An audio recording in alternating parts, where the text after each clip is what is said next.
Namaste. Welcome to the Conscious Convo podcast. I am your host and teacher, Pippa Leslie. I'm here to share everything I learn, see, and channel. This podcast is for the conscious and curious beings who are ready to dive deeper into spirituality. I am so grateful you are here. Hello guys, welcome back to the Conscious Convo. I am so grateful and honoured to introduce Nadia Delacruz onto the show. Before she says hi, just a little bit about why I wanted to talk to Nadia today. So Nadia is a Wayne Dyer fan just like me, as you all know. And I found Nadia by literally typing in on Instagram, Wayne Dyer. And I saw her Wayne Dyer Wisdom page and I was like, oh my God, anything to do with Wayne Dyer, please give it to me. And seeing her Facebook group, you've nearly got 100,000 people in there. You've built this beautiful legacy up for Wayne and his work. And it's beautiful to watch. And you've inspired me so much. And when you post things, it gives me that little, giddy feeling that you've posted Wayne. And I know we're going to talk about Wayne a lot on this episode because he's probably sat saying, talk about me. Come on, talk about me. But I'm just so excited to talk to you, Nadia, today and get to know you a little bit more. So hi. Hello. Thank you so much for having me on. Yeah, Wayne always comes up no matter what I'm doing. If it's something related to spirituality or even just life, like he comes up a lot for me. He does. And I think whenever I do interviews, I'm always quoting him, because he was so good with quotes. And I remember watching him 4 or 5 years ago on YouTube and I go, God, he memorizes these quotes and I'm doing the same now. It's just natural because I just remember them. And I think his quotes are what really, I just love how he quotes things because he was a teacher, wasn't he? He references loads of things. And when we were just chatting before I press record, and we keep saying this, I should just press record and just go with the conversation because we have some beautiful conversations. And I was saying to Nadia, when I'm ever down or having a crappy day, I do just listen to Wayne or I put him on the Hay House app or YouTube or I'll read his books. And he makes me feel better. His voice makes me feel better. It really soothes me. Yeah. His live lectures are my favorite. I've been listening to those forever. I used to have the tapes in my car when I had a tape deck in the car. And those would just sort of stay in there. And especially if I was stuck in traffic, right? And you get in that moment where you're just ugh. And then I'm wait, I have a choice here. Let's pop in Wayne. And I start to look at the cars around me and I start to think about all the other people. I'm isn't it interesting? We're all right here right now. We all want to get somewhere, but it doesn't have to be this angst-filled drive. You can actually make a choice to enjoy that time. That's definitely one of the lessons I learned from Wayne, and his voice always brings me back into alignment. So yeah, still have his library. Yeah, it's interesting you mentioned about traffic because I watched Eckhart Tolle last night in Auckland and I'm still reflecting on what he said. But what was interesting was you come out of the event and it's just traffic, it's traffic everywhere because everyone's driving out of the event. And, we were driving home. It was an hour and a half home from where we were. And it was interesting to get your thought process and what Eckhart had just been sharing about, it's not the scenario that makes us suffer. It's our thoughts that make us suffer. And I know Wayne speaks about this too, but it's that check. Last night driving home, we had to divert off the highway and stuff because of the closures. My thoughts wanted to be that angst, oh my God, traffic. And I just thought, I've just watched Eckhart for 2 hours. Come on, Pip, shut up. And I just thought to myself, it's just traffic. And as Eckhart says, it is what it is. It is what it is. So for you to suffer, it's you that's causing the suffering. And it just makes you realize we are in control of that. We go through loss, we go through divorces, we go through all these different things in our life which we say would cause us suffering. But it isn't the thing, it isn't the situation that causes the suffering, it's us, it's our thoughts. So that's been definitely a checkpoint for me last night and sitting in traffic on the way home. Yeah, we're not a victim to circumstances. We're a victim to our own thoughts. And we have these habitual thought patterns. I don't like to say that we're in control of our thoughts, because I think that there's this stream of consciousness that's always going. I'm not even sure that our thoughts are really coming from within us. I think sometimes we're just tapping into things, and then we find something that catches our attention and we pull at that thread and we follow it, and we get this whole momentum of thoughts. But we can definitely influence our thought process. And Wayne's take on that was that, never see yourself as a victim, because if you put yourself in the position where somebody has to change in order for you to be okay, you're stuck. But if you take radical responsibility for everything that happens to you in your life, then you have your power back. Then you can do something about it. And he was really about manifesting and imagining what was possible. He studied the branch of psychology that was all about human potential, which is not what most of psychology was. Most of psychology is just identifying and labeling psychosis. And he went another way with it. And he influenced millions by bringing that message out. So I think, I'm still passionate to talk about those things because of the way it impacted my life and how common it is, I think, maybe even culturally, how common it is for us to think, oh, I'm too young, or I'm too old, or I don't have enough money, or that's not possible, or I can't reach for that. And his message was always dream bigger, that if it's possible for one, it's possible for all. And even if you might not have all of your dreams come true, maybe you're better off not having all your dreams come true. So if you leave space for co-creation with the divine, right, then we end up where we need to be. Yeah, it's beautiful. I was listening to him on the radio yesterday, his Hay House radio podcast, and he was chatting to a guy that called in, and he just said every day he says, my life just gets better and better. My life just gets better and better. And I was like, isn't that the point? Like, but the way he teaches things and the way he profoundly explains them, like I said, it's just, some people, I've recommended Wayne to everyone, as you have, Nadia, like I'm constantly saying, watch The Shift, read this book, read that book, watch this, I'm like, there's just all these different things that I'm trying to push his work, because it was so impactful to me, and it still is, because I'm still not halfway through his books. I know he's got over 40, so it's I'm still working through. I want to ask you that question, what's your favorite book, so hold that thought. But I think if that's even a good answer, because how can you pick a favorite? It's like asking me what's my favorite Disney character. I've got so many different favorite Disney characters. But I think I loved his playfulness too, how he was very playful and witty and funny. And I spoke to a few people who knew him, who had been to his seminars or who had more time with him, and they just said he was just so funny and down to earth, and made people laugh, and he makes me laugh. He does make me laugh. And I just think, I was chatting to a good friend last week about, she does manifesting and she's in the UK.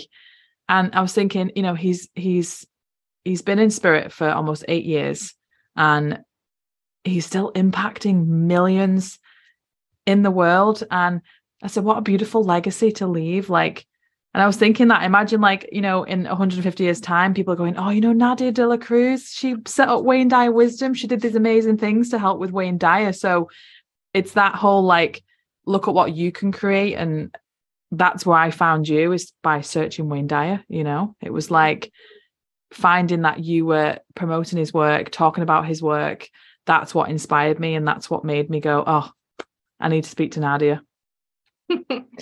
Well, I mean, he's still bringing people together, and there's still new people that are discovering him. That's really fascinating to me, that every day I have people that come into the group and they're like, oh, I just discovered Wayne, or my friend just told me about it, or I was in a 12-step meeting and they were talking about Wayne Dyer, right? He's very popular in those for good reason, because he's so motivational. But I'd actually really like to tell you how I started the group, because I think that explains a lot about where I'm at, where I'm coming from, and how I landed here. So Wayne died at the end of August 2015. He was 75, and it came as a total shock to me. I won't go through that whole story because people can look that up. The first episode of my podcast, Change Your Thoughts, Change Your Life, tells sort of about my background with Wayne. But he died, and I was in shock, and I was grieving, and most people didn't understand because my friends weren't into Wayne Dyer. My dad liked Wayne Dyer, but he wasn't, going out to see his talks and everything like I was. But it was something that we would watch on PBS, and we could talk about him. And I bought Wayne Dyer books for my dad, and they were the same age. So there's an emotional connection there for me, that he was like a father figure. Not that I needed one. My father was amazing, but he just, he was in that same heart space for me. So he died, and I wanted to talk to people who were influenced by his teachings, who were into this. People used to ask me, are you religious? And I'm like, no. Are you spiritual? Yeah. And they're like, well, what do you believe? And I'm like, have you heard of Wayne Dyer? Right? Because it was just like, that was just the easiest way to sum it up. I had been on that journey with Wayne since the 90s, since his first book. You'll see it when you believe it. Not his first book, his first spiritual book, his first book that talked about spirituality. You see it when you believe it in the 90s. That was the first book I read. And he went on this journey, and I went on it with him. And I think he made it really safe to explore spirituality in a way that just made sense and was so easy to access. And it just felt like a remembering. And he led me to other teachers. And when he joined Louise Hay at Hay House, right, I started to discover all these other Hay House authors and everything else. So I wanted to connect with people who felt the way that I did, because I didn't really know anybody. And if I'm sad and they're like, oh, why are you sad? Oh, well, Wayne Dyer died. Well, who's that? Oh, well, he wrote some books and stuff. And they're just like, oh, okay. Like, you seem a little too upset about this. But it was just, he was a lighthouse to me. And I loved knowing that there was going to be more talks. I loved knowing that there was going to be maybe more books. I loved hearing the little tidbits we'd get from him on his radio show about current events and things like that. And it just felt like a voice of reason out there when sometimes there's just a lot of noise and chaos in the media. And I felt like I could always turn to him. So I went on, I think there was a Hay House memorial page for Wayne Dyer, and I had to sign up to be able to comment on the chat, and everybody was leaving their little messages about what he had meant to them and how they missed him. And I was like, oh my gosh, these are my people, but I wanted a group. I was looking for a group, and I couldn't find one. So I started one. So a few days after he died, I started the Wayne Dyer Wisdom Community. I knew that I wanted to go back through all the books that I have and the tapes that I have. We had recently moved into this house, and I didn't have my sacred space set up. So I set up the sacred space. I gathered all of that. I was like, you know what, this is going to be a great way for me to talk about what I'm reading and what I'm listening and sharing and connect with other people. I had no idea where it was going to go. And at first it was just a few people, and it was awesome because it was just he had just died and we were able to connect. And it was actually quite a while later. It was probably late 2018. And I had gone on to study other things. But I noticed that whatever I did, Wayne was always a part of it. I was always quoting Wayne. I was always coming back. So I was like, wait, I haven't left Wayne and moved on to these other things. He's actually foundation for everything else that I'm doing. So late 2018, I was like, you know what, I'm going to do more with this Wayne Dyer. And as soon as I set that intention, all of a sudden people started asking to join the group. I didn't do anything differently. I hadn't started posting more. All of a sudden, I set this intention, and timing must have been right. People started showing up. And before I knew it, I was getting 1,000 people a week for a while that were joining. When I think we had our first 1,000 beginning of May 2019, and we've been at 100,000 for a couple years. Facebook changed the way they do the group, so it stopped the growth, but it's easier to keep the spam out that way, actually. That's a whole other thing. But so it started from this. It started from like he died and I'm looking for a group. I want to be able to connect with people. I couldn't find it. So I started one. I didn't know it was going to be. It grew into this. All these people started showing up. And I was like, oh, well, like I should do something with this. So I started doing like Wisdom Wednesday videos where I was trying to give like a little tidbit of Wayne, or I was, trying to get a little bit more interaction in the posts and meet people. And then I started doing Facebook Lives. And then I think we both started podcasts around the same time. Right after the pandemic started, I started Change Your Thoughts, Change Your Life. That wasn't even really a planned thing. It was going to be something else. But there were so many things to talk about related to spirituality, related to Wayne, related to everything else, that it's just grown and grown and grown. And somewhere along the way, I realized I've been doing this for more than 20 years. I've been following Wayne. I've been involved in spirituality. I'm still hungry for it. I don't know where that comes from. I think there's some interest in like philosophy and spirituality and like, I don't know, I'm just hungry for it. So I love having these conversations. And I realized that for the rest of my life, I will be talking about Wayne Dyer and spirituality. Whether I have a Facebook group, whether I have a podcast, whether I'm just quietly raising my kids at home, I will always be talking about Wayne Dyer and spirituality. So anything that's in alignment with that is just comes naturally, and it's not work. And I don't know why I'm doing it other than it's just in my heart. And that's what's the beauty about it, isn't it? It's in your heart. You don't have to explain what it is. It's just purpose, isn't it? I resonate so much, and you've obviously had Wayne in your life much longer than me. I'm exactly the same. Like I will buy my clients books as just gifts and just say, read this book, read that book. I have a whole bookshelf here, and obviously Wayne's on my wall here, but I have a bookshelf, and when my hypnosis clients come here, they're kind of looking at the bookshelf, and I'm just like, take what you want, just take it, like just go, you need it more than me. And one lady just took the Change Your Thoughts, Change Your Life book, and she said, oh my God, Pip, I've just read this in a month, it's changed my life. And I was like, that's what Wayne did for me. It was like reading Change Your Thoughts, Change Your Life. I just was like, this is just like, for me, it was just how can I describe it? It was more like a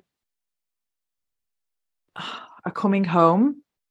Like it was the way he rewrote the Tao and explained it and did the exercises, and I sat with it. I was like, it's like coming home to self, isn't it? It was like just so natural, and it was like I'm just remembering things I already know. Mm-hmm. And to have people like Wayne Dyer and all these other spiritual teachers out there, because there's so many of them. I don't know what it is. They just come into your life, don't they? And I think that's the same as you and I, Nadia. Like you're helping so many people by being Nadia. I'm helping people by just being Pippa.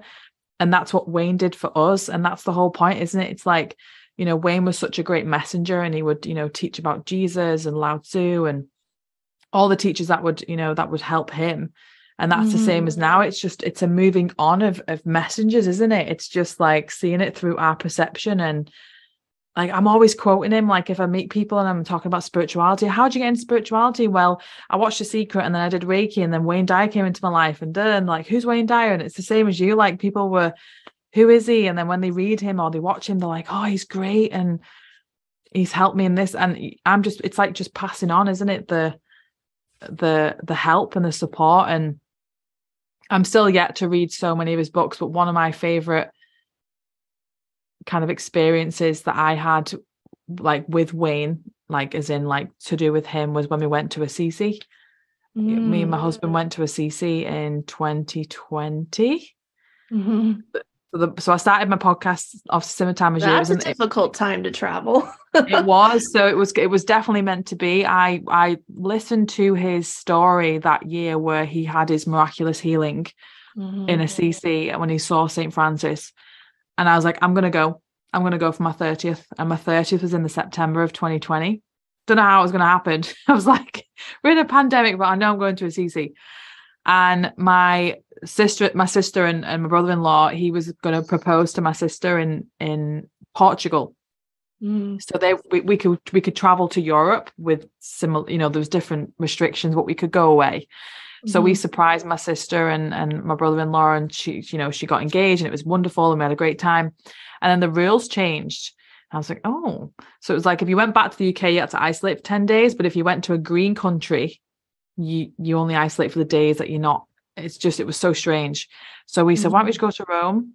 Because my husband is obviously from California. He loves English history. So we got a flight to Rome. And when we got there, I said, we're going to a CC. So we got the train from Rome and we got to a CC. We only had one night there, but it was 2 days of. Oh, so it wasn't even planned for you to end up there. That's even better. Yeah, it was toward, because we already got to Portugal. So it was like, if you're already there, here's the rules. So I was like, oh, okay. So these rules that we could have like huffed and puffed about and been anxious and angry about were actually an opportunity to. So I remember just getting the train, and we got there late at night. So I could just see these they were light up crosses, the cross, and they were lit up on hills. And I was like, oh, I bet this is beautiful, but it was dark. And I remember getting there, and we checked into the hotel, and we were right near where the bells were in the basilica. So in the morning you could hear the bells going. It was just you'll understand this, Nadia, and people listening. When you're so connected, you get all these synchronicities happening that aren't coincidences. And they're like, my husband and I were just like, so we're with my sister and brother-in-law, and they're not really awake. Like they get it, but they're not like. And me and Chris are having these like, oh my God, all these different like signs, synchronicities. And my sister's just like, what are they on about? they just didn't get it, but they just saw how happy we were. And I remember when we went down into St. Francis' tomb, Chris and I just burst out crying. We meditated in there, and we just, sent prayers, and we just said thanks to him. And then we went down, we were trying to find the exact place where he took the picture on. There's a spiritual solution to every problem. So we were trying to find the picture where he took the selfie. It was someone took the picture of him. And I don't think we found it, but we went up the stairs where he would have had the miraculous healing. We went up the stairs, and being down that place, that picture, so we were trying to find where that was, and we couldn't get to it, but we went into the place where the steps went narrow and narrow and narrower, and we were like, oh, we had this healing here. And it was so surreal, but it was just, we just felt so blessed to be a place what changed his life. And there was loads of beautiful, like I said, signs, synchronicities, that he was around, that there was things going on. St. Francis was definitely around. And that's probably one of my most beautiful experiences with Wayne in spirit. So I do want to ask you about your favorite experience, because I know we touched on it before we started recording. So do you want to tell everyone your favorite experience with Wayne? Yeah, well, before we do that, have you watched the video recording from when he took a bunch of people over to the sacred sites? It's called Experiencing the Miraculous. I don't think so, but they were selling the video, and I really wanted it. And I watched a snippet of when he was in he was doing a talk in a CC in one of the churches. When he broke into tears. Yeah. Because I've just got goosebumps. Yeah. Oh. If you get the DVD set, it has his talks and a little bit of extra kind of B-roll from the tour that they did. And I remember when they were going, and it cost something like $6,000 or something to join them. And I was like, well, I don't have $6,000 to go, but it sounds amazing, right? And so I was aware, like, when he was planning this and when they were going, and like it just sounds like such an amazing thing. And I thought it was great that they put some of that onto, and some of it's a little rough and the sound is a little odd, but it's totally worth it. So if you haven't seen that, you should get that. And because you were talking about all these synchronicities that Wayne was there, do you have certain signs that for you mean this is Wayne? Like, is there certain signs or symbols that you identify as Wayne Dyer?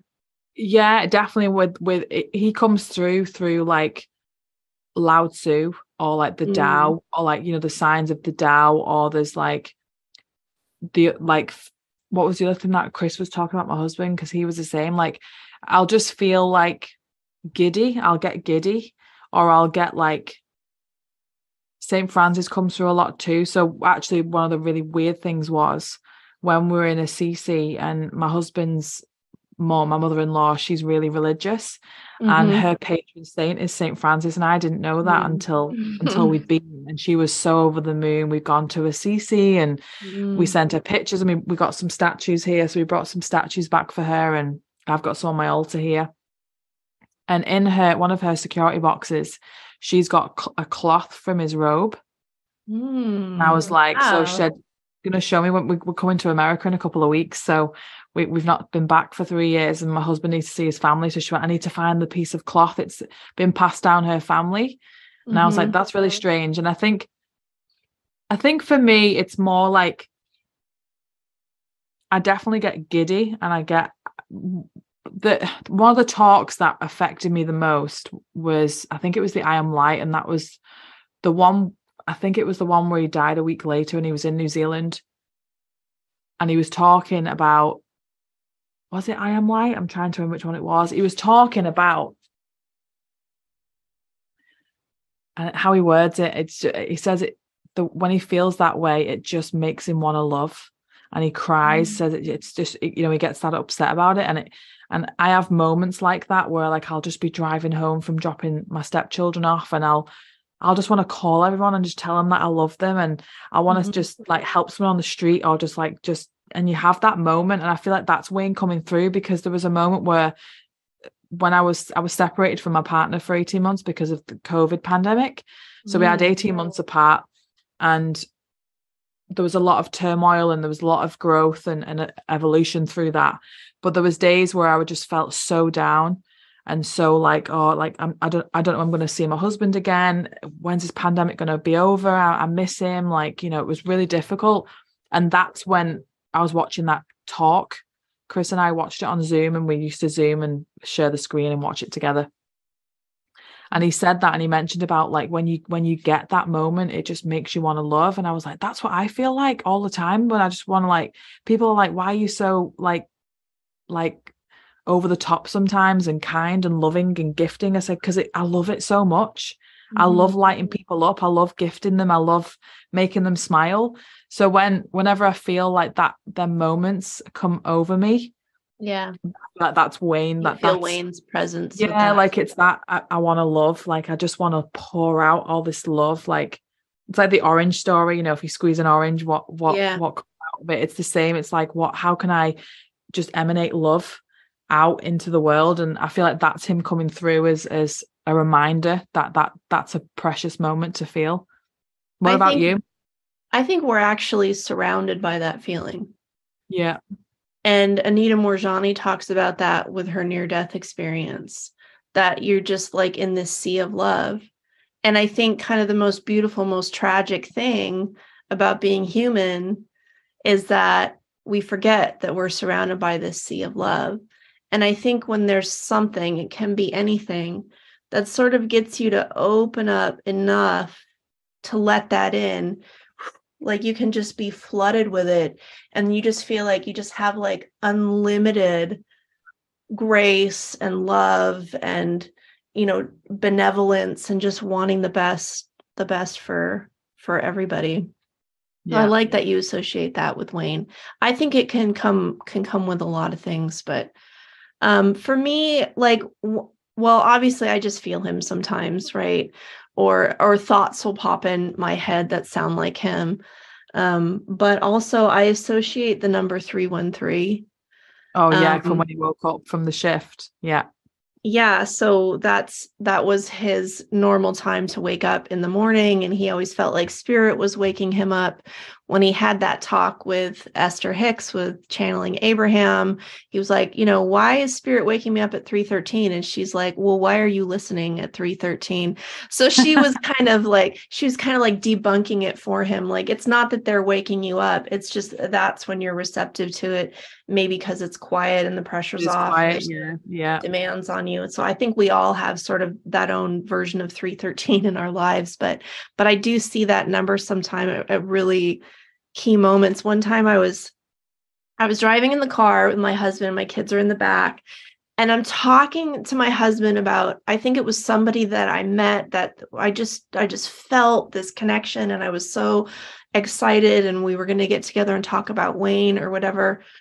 And then I look at the car in front and the license plate was 313. And I was like, of course, like, it's almost like a confirmation that, like, yeah, I have something to do with this. I'm here. Like, I know what's going on. So that's a That sign. happened for my husband because he obviously felt him a lot too, and he would wake up at 313 because we were separated at the time because he was in America at the time, and then he came to the UK to me, and that's when it was really like, I feel like Wayne was a lot heavier then, like he was around a lot more because of what was going on in mine and my husband's life.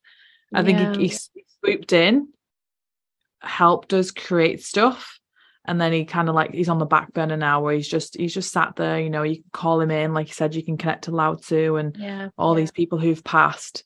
And I think, like, as well, when I feel him, is like if I'm talking and I feel a quote, just it's my quote just comes to my, it's like the back of my eyes, just this quote comes and I have to say it. And yeah, I think when I feel like I quote him, it's like you said, when you feel like there's a thoughts pop into your head of his work and it sounds like him. That's what I feel like when I'm sharing quotes, is that it's because it's, I always used to think, oh, I can't remember all these quotes. He just has all these like quotes coming out on his speeches, and I'm at that place now where I can remember quite a lot of them, so I feel quite proud of that. I feel like that's a bit of a yeah, that's a lot to memorize. I was always amazed at how much detail he would remember, although he would use a lot of the same quotes. But yeah, he had he was really a scholar. I think he was underestimated as a scholar, that he could study these ancient books that are just really hard for most of us to get much out of, not because there isn't good stuff in there, but it's just not that accessible.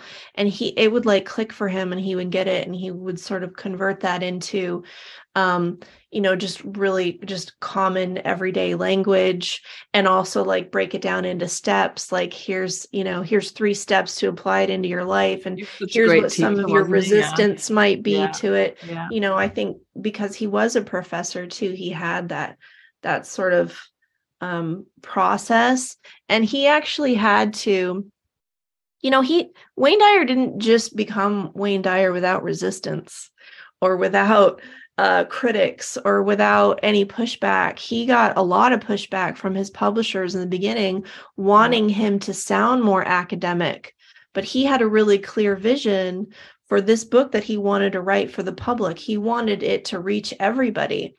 He used to say the teachers and the cab drivers, because these amazing things that he was learning were sort of isolated within the academic community. And he's like, people need to know this. This isn't some elite only for the people who can afford to go to these colleges. Like, this is useful for everybody. We all need to know that. So I think that was always part of his process. And then, he's been criticized for not having original content or not having original work, partly because he does quote from so many.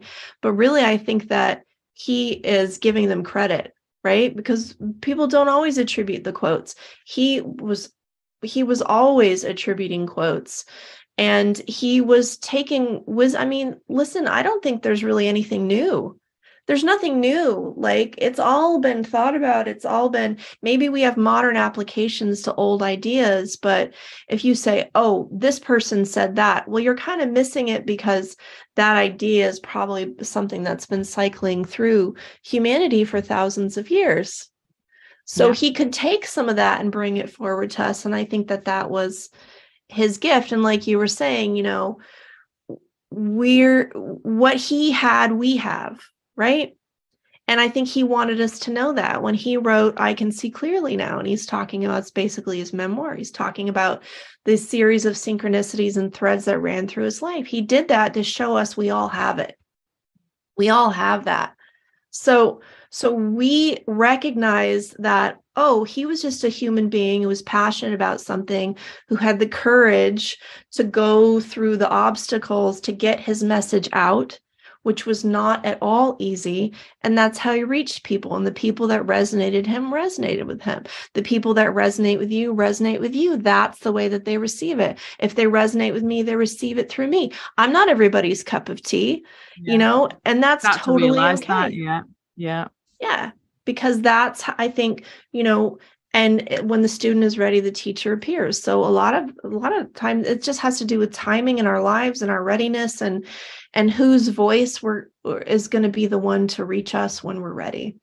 So I think that anybody who feels called to speak or to share absolutely should. It's not like a select few. That's why I love having people on the podcast, because everybody has a story to share, and it's so fascinating, especially people who maybe haven't really had their story heard yet. I love that. I love bringing that out into the world, because whatever's the most personal is actually the most universal. That's what we really relate to, is these emotional experiences of life. And it really, it doesn't appeal to me when you have spiritual teachers who are like, I've got all the answers. I've got it all figured out. I'm completely enlightened. Follow me. Here's how you do it. Right. And look at this lovely, abundant life I'm living. You could have it too. And I much more resonate with the humility and the truth of Ram Dass, who's saying, I meditated with real meditators, and I studied in India for years and all these things, and I haven't lost one of my neuroses. He was really open with his humanity. And I think that's how he reached us. So you don't have to be perfect to come forward and share your story and make a difference in people's lives. Yeah. I love that too. It's like, I'm the same with you, resonating of the whole, I've got all the answers, come to me. It's like, no, I'm sharing what you could possibly be open to, and you find people who you resonate with. And I say it to everyone when I'm doing videos or talks. If you don't resonate with me, find someone that you do resonate with, because it's the most important thing to do. Because you do, light bulbs go off when you do find that person. You go, oh my God, that's again with Wayne, or someone else comes like Eckhart, just, oh, I love what he says. I love what he speaks about. He gives me a joy. He helps me to awake more. He helps me to see things better. But yeah, there's been beautiful experiences with that, especially reading different books. So the two questions is your favorite experience that you had with Wayne, and your favorite book, if you can choose one. Well, let's start with favorite book, because actually the question that I get asked most is, I'm new to Wayne, what should I read? Or maybe I know a little bit about Wayne. What book should I start with? What book should I read? And let's see if I can grab it. So this is the hardbound version. This is the first book that I read. You'll see it when you believe it. This came out in the 90s. It was his first book that talked about spirituality. It's got 7 one-word concepts, 7 chapters. He talks about transformation, thought, oneness, abundance, detachment, synchronicity, and forgiveness. He was new as a spiritual teacher at this point. This was his transition from psychology to spirituality. So he was studying all of these things and then brought them forward to us. And he was talking about God for the first time. And that was a big leap for him. And I think he was really excited about it. And he reached me. I was just a teenager when I read this. And I can't even believe that I was even interested in then, at a time when I just wanted to hang out with my friends and be with my boyfriend and, buy cute clothes and whatever. You'd think I would have just been so self-absorbed and so into the typical teenage, I'm not knocking that at all, but I'm just saying that's a weird time of life to be whoa, who is this guy and what is he talking about? And I was just fascinated seeing him on PBS and getting sucked in. So then I read this and it was just it changed my life. I mean, it really did. And I think I learned things from him that were scandalous, be a scurvy elephant, don't just be a rule follower. You need to be intrinsically motivated and believing that that more is possible, that more is possible. So all of these warnings and all these limitations that my parents were giving me, that the school was giving me, that society was giving me, this just kind of blew it out of the water and was like, there's another way of thinking about it, and there's more that's possible. So I don't really have a favorite. That's one. The other one is this: Change Your Thoughts, Change Your Life. This is the one that I saw him talk about in Maui. This is my treasured signed copy. Learning about the Tao really brought me to a place of peace. That's why I'm studying the Tao again this year. Yeah. And then the last one is, where is it? I have it here. His memoir. Why is it just escaping me? I can see clearly now. Yeah. This one. I love this because it's so personal. And it's just amazing, all like the memories that sort of came up for him in his life. I love the story behind this book. I think it was his 65th birthday, maybe. Yeah. And he tells his kids, I'm done writing. I've written like 40 books. I've got nothing to prove. Like, I'm good. Like, I'm just going to relax and enjoy Maui and spend time with the family, whatever. And like the next day he wakes up and is just like, you know, like this inspiration just washes over him. And before he knows what he's doing, he's writing another book, and he couldn't stop. He just wrote and wrote and wrote and wrote. Like it came through him. And it sounds so cathartic. And the way that he did it, he was always thinking about, you know, what works for me and how can it help other people.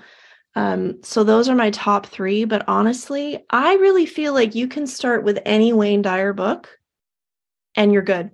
Because all of them can be a doorway in. And whenever I talk to people, I'm like, what's the first book you read from Wayne? You know, it'll be Real Magic. It'll be Your Erroneous Zones back from the 70s. It'll be Wishes Fulfilled. Sometimes it's inspiration.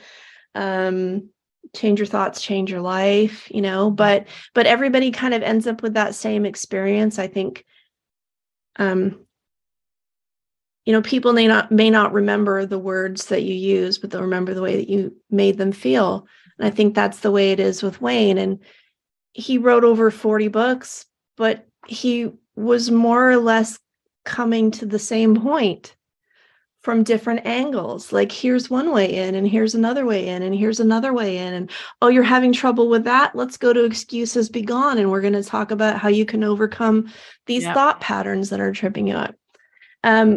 So that kind of leads into my favorite memory with Wayne, which is when I went to see him in Maui in 2007. And I was single. I was living on my own. I was in my 20s. And I didn't really know other people that were into Wayne, but I was really into Wayne.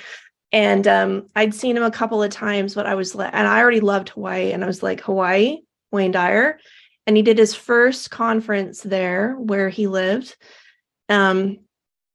And I was like, I got to be there. So I used his tips for manifesting to manifest the vacation time and the money that I needed. And it all came together, and I was there, and I just loved every minute of it. I was just soaking it up. It was a Friday, Saturday, Sunday, and I was staying in this ridiculously too big for me condo just because I was all by myself, and that was the place that I had found available.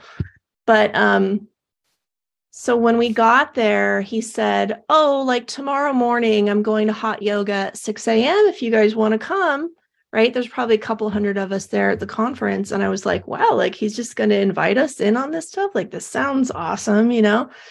And everybody was just excited to be there.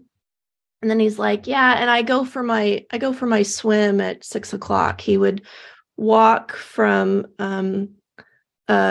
the West End, down the beach, down the pathway to Black Rock, jump in the ocean, and swim back to his condo. And he would do that every night around sunset, because he said people like me aren't meant to be in the sun. So he would do it at sunset so he wouldn't get too much sun. But anyway, so I think it was probably either the Saturday or the Sunday. And he's like, well, I'm going for my walk. And, you know, people always like surround him to get autographs and talk to him. And he's not really paying attention at times. So, you know, whoever's assisting him is like, Wayne, it's time to, you know, he's like, oh, okay. Right. And then like, he's like, well, if you guys want to come, I'm going to go for my swim. And so he's walking down to the beach. And I was like, oh my gosh, I don't want to miss this, So I was like, I'm not sure if I'm really going to get in the water, but I think I should at least be ready to. So I dropped my stuff off in my car. I had the little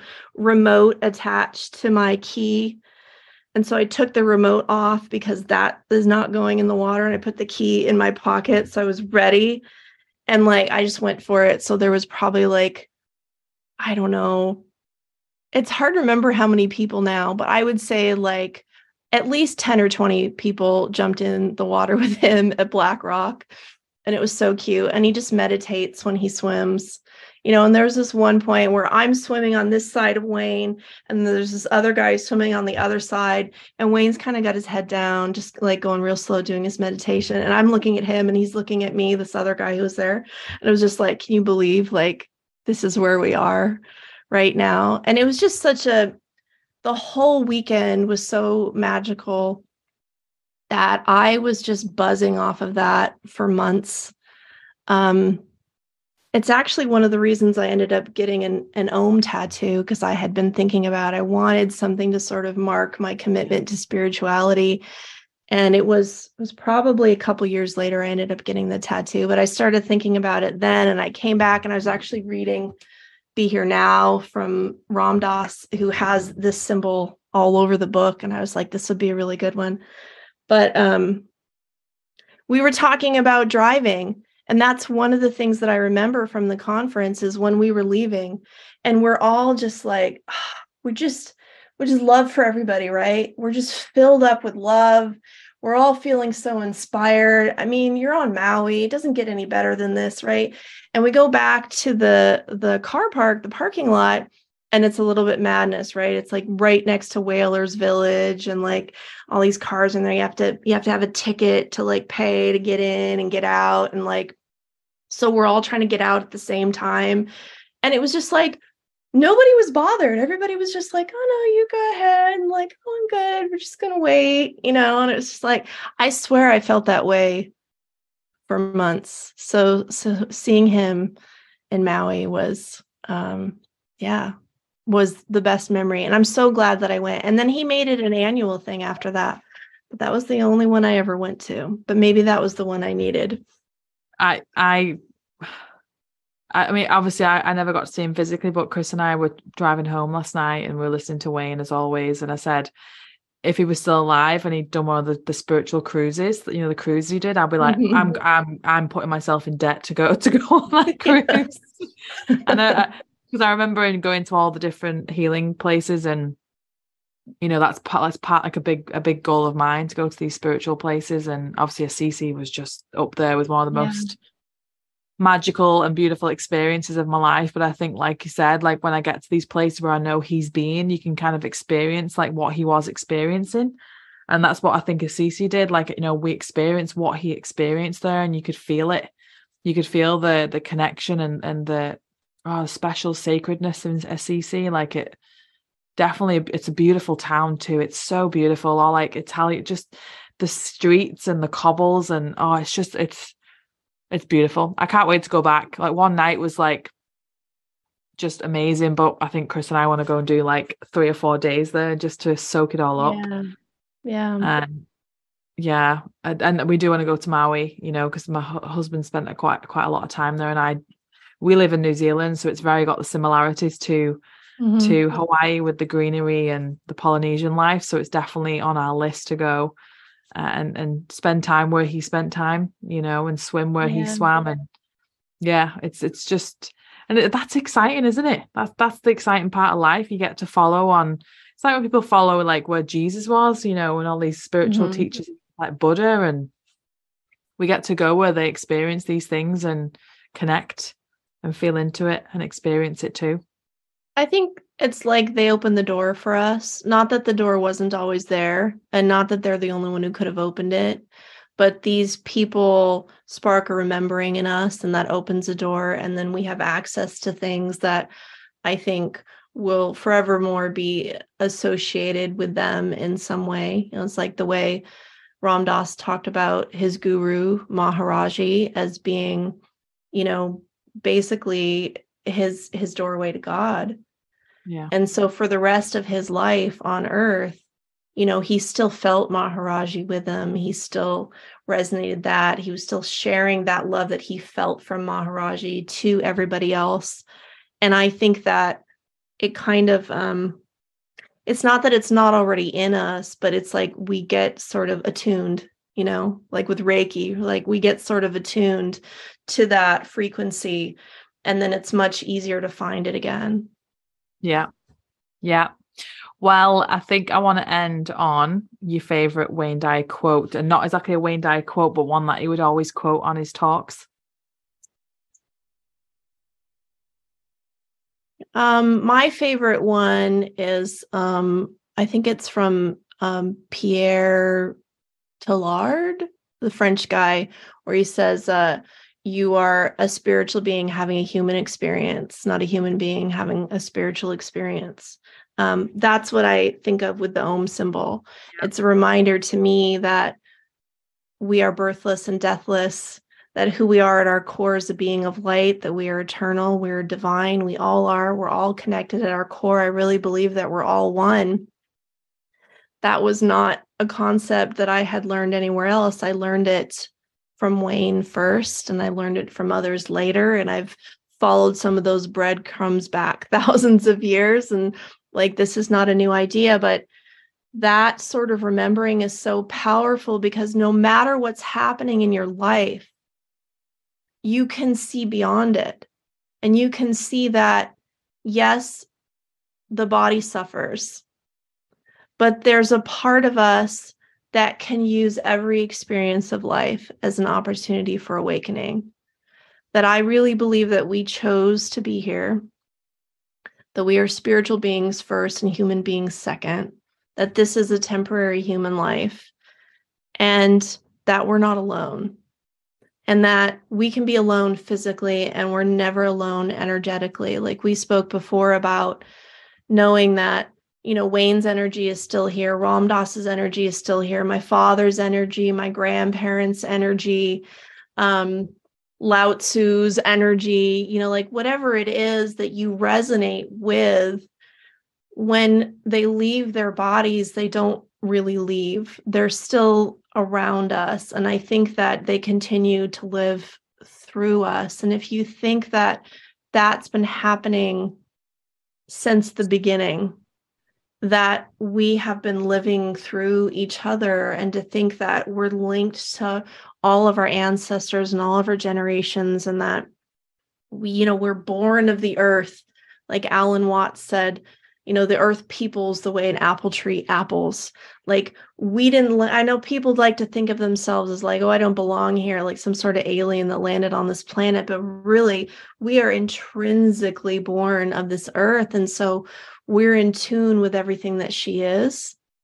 And I think the energy of everyone who's ever lived and ever will live. And when you can resonate with that, when you can meditate on that, when you can feel that in your heart, what harm could ever befall you? What harm could ever befall you when you know that you are infinite and you haven't ever really lost anybody? They're still here right now. Yeah, it is beautiful. Just when you think about it, spiritual being having a human experience. Yeah. What else is there?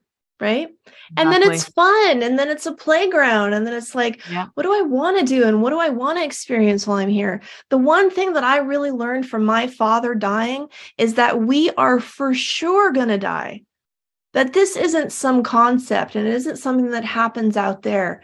So live while you're here, really think about what you want to experience. What did your soul want? And when we tune into that inner voice, I think that we're always guided, and we're never alone. Yeah. I always had two, and I know which one. So the first one was Hafiz. Even after all this time, the sun never says to the earth, you owe me. Mm-hmm. Look what a love like that can do. It can light up the whole world. And that one just stuck with me. Like, it's that whole love feeling of go out and help people, service to others, as the Tao teaches, but not, not what's in it for me. That really resonated with me. And radiance. Yeah. That really resonated because it reminded me of the love feeling that just makes you want to love. Like there's no expectation of what I get back, because giving is giving back to me. I just feel it in my bones and my soul. And the other one is forgiveness is the fragrance that the violet sheds on the heel that has crushed it. Because I feel like that again it all relates back to love. It really does, about forgiveness, and we are pure love, and that's in the image of God, isn't it? We are godlike, we are a spark of God, and so they're my favorite too. And loving yourself enough to let go, regardless of what somebody else has done, that it really frees you. We won't get into it today, but Wayne has his own story of forgiveness, right? And that quote from Hafiz, if you've listened to his meditations for manifesting, he has an ah for the morning and an om for the evening. And I think that's the last quote on the om meditation. It always just leaves me with just that glowing feeling of just like giving without expecting anything in return. And if we all did that, definitely. It's definitely like, it's like I want to go read Wayne now and put Wayne on the TV. Thank you so much for your time. I've loved talking to you and getting to know you about your experiences, and maybe we'll do this again in the future. Yeah, thanks for having me on. It's been great to talk to you. How can people find you, Nadia? I know your Facebook group is the Wayne Dyer Wisdom Community, and your Instagram is the Wayne Dyer Wisdom. Yeah. So the easiest way to get me is my website, and that's nadiadelacruz.com. I do card readings. I have events. You'll get the link to the Facebook group, Wayne Dyer Wisdom Community. Full disclaimer, I'm way more active on Facebook than Instagram, but I am planning to try and show up more consistently, but it's always when inspiration strikes, right? So come to nadiadelacruz.com. You can always drop me a message if you don't find what you're looking for, and I'm always happy to help. Amazing. Thanks so much, Nadia. If you've loved this episode, guys, please share it with your family and friends. Leave a 5-star review. And if you want to reach out to me or Nadia, please do. I'll put all of her links in the show notes. But I'll be back next week for another episode. Bye, guys.